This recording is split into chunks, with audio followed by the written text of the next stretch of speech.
I felt the crushing weight of disappointment when heaven seemed silent and circumstances remained impossible. Ancient words with supernatural power. Have you ever felt like your prayers hit the ceiling and fall back down, like you're speaking into emptiness, hoping desperately for God to move, but nothing seems to change? Maybe you've prayed for healing that never comes, for breakthrough that never manifests, for provision that never arrives.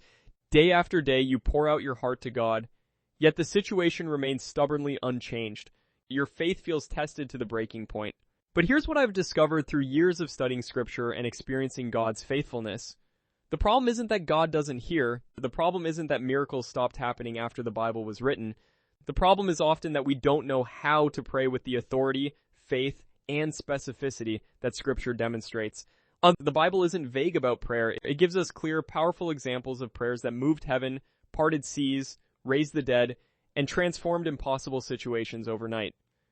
These aren't magic formulas or religious incantations. They're faith-filled declarations rooted deeply in God's character and promises. And when biblical figures prayed these prayers, God responded with undeniable supernatural power. Tonight, I want to share with you 5 incredibly powerful prayers taken directly from Scripture. Prayers that, when spoken with genuine faith and understanding, have unlocked miracles throughout history and continue to unlock miracles today. These prayers have been tested for thousands of years by desperate men and women who needed God to intervene, and He did. Remarkably, powerfully, miraculously. Imagine what could happen if you began praying these 5 prayers regularly over your impossible situation. What if the healing you've been seeking finally manifested? What if the financial breakthrough you desperately need suddenly appeared? What if the relationship you thought was dead came back to life? What if the door you've been knocking on for years finally swung wide open? God's word promises us that He hears, He responds, and He acts when we align our prayers with His will and His word. These 5 prayers do exactly that. They're not wishful thinking. They're biblical blueprints for supernatural interventions. So let's discover together these 5 miracle unlocking prayers that can transform your spiritual life and invite God's supernatural power into every impossible situation you're facing right now. Because tonight might be the night everything changes. Prayer 1, the Jabez Prayer. Expanding your boundaries. The first miracle unlocking prayer comes from an unlikely source in 1 Chronicles 4 verse 10. It's brief, it's bold, and it's devastatingly powerful. The man who prayed it was named Jabez, and though we know almost nothing else about his life, we know everything we need to know about his prayer. Jabez cried out to God, "Oh, that you would bless me indeed and enlarge my territory, that your hand would be with me, and that you would keep me from evil, that I may not cause pain." Now notice something crucial here. Jabez didn't pray timidly. He didn't apologize for asking. He didn't add disclaimers like "if it's your will" or "only if you think I deserve it." He prayed boldly, "Oh, that you would bless me indeed." He was asking God to bless him abundantly, lavishly, beyond measure. And God's response, Scripture says simply and powerfully, so God granted him what he requested. Let that sink in. God honored bold faith. God responded to audacious trust. Jabez didn't worry about seeming greedy or presumptuous. He understood something that many Christians miss. God loves to bless His children when they ask in faith, aligned with His purposes. The prayer has 4 specific parts, and each one is critical. First, bless me indeed. This is asking for God's favor, provision, protection, and goodness to rest upon your life in tangible, measurable ways. Not just spiritual blessings, but practical, everyday blessings you can see and experience.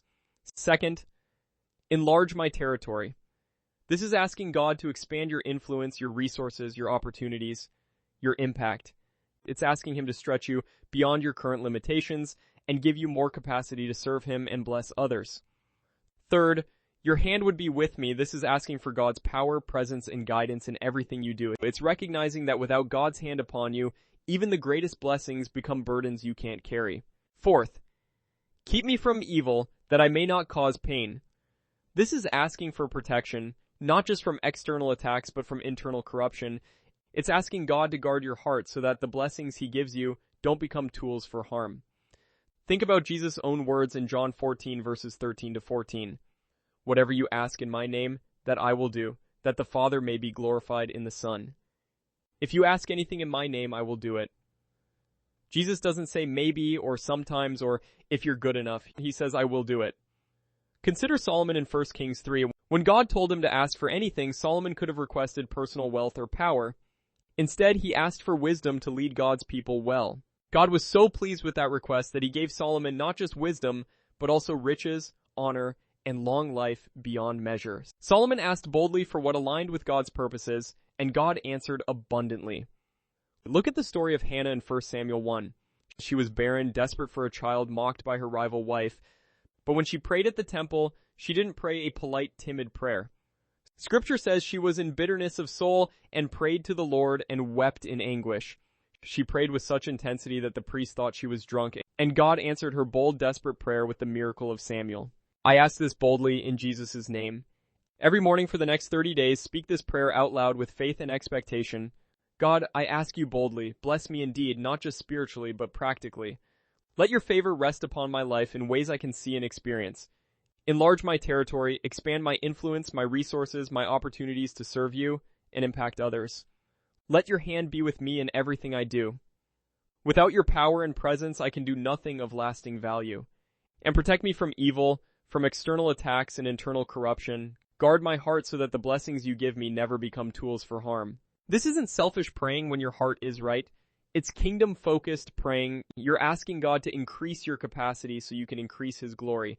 You're asking Him to bless you so you can be a greater blessing to others. When you pray this prayer consistently with genuine faith, expect God to stretch you, open doors you never imagined, and position you for greater impact than you thought possible. Don't be surprised when opportunities appear out of nowhere.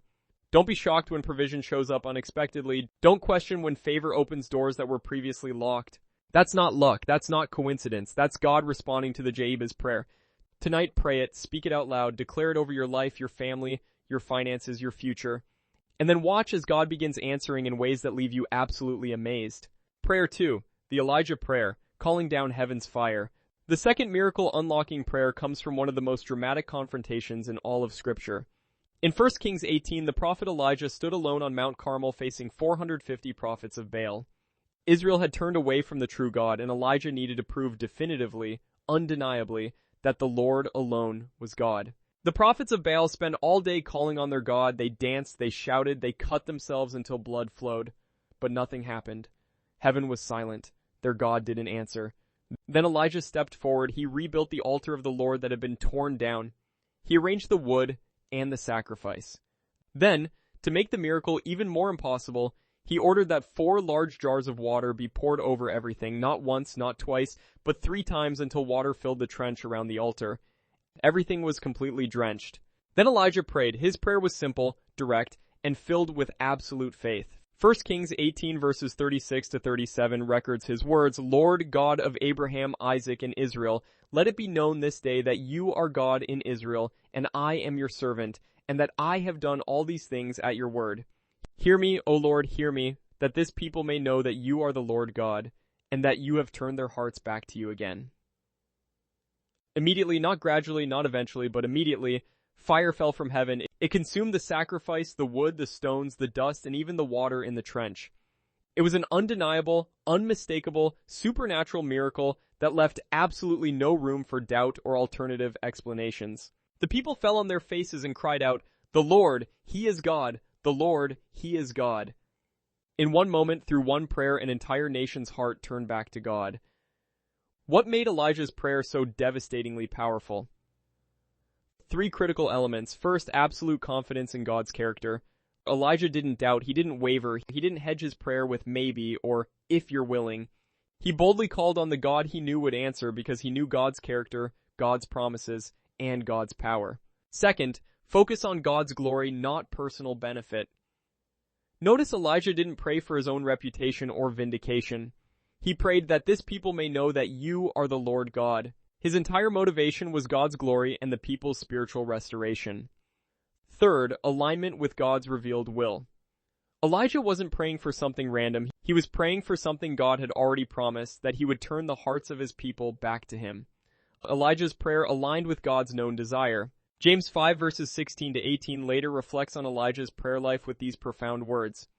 The effective, fervent prayer of a righteous man avails much. Elijah was a man with a nature like ours, and he prayed earnestly that it would not rain. And it did not rain on the land for 3 years and 6 months. And he prayed again, and the heaven gave rain, and the earth produced its fruit. Notice that critical phrase, Elijah was a man with a nature like ours. He wasn't superhuman, he wasn't a special class of spiritual elite. He was ordinary, he struggled with fear, discouragement, and doubt just like we do. But his prayers were extraordinary because they were filled with faith, fervency, and focus on God's glory. Think about Daniel in the lion's den. When King Darius was forced to throw Daniel into the pit for refusing to stop praying to God, Daniel's consistent, faithful prayer life resulted in miraculous deliverance. God shut the mouths of the lions, and King Darius declared throughout his entire kingdom, I make a decree that in every dominion of my kingdom men must tremble and fear before the God of Daniel. For he is the living God and steadfast forever. His kingdom is the one which shall not be destroyed, and his dominion shall endure to the end. He delivers and rescues, and he works signs and wonders in heaven and on earth, who has delivered Daniel from the power of the lions. One man's bold prayer led to an entire empire acknowledging the true God. Consider the apostles in Acts 4. After being threatened and commanded to stop preaching about Jesus, they didn't pray for protection or comfort. They prayed, Now Lord, look on their threats, and grant to your servants that with all boldness we may speak your word by stretching out your hand to heal, and that signs and wonders may be done through the name of your holy servant Jesus.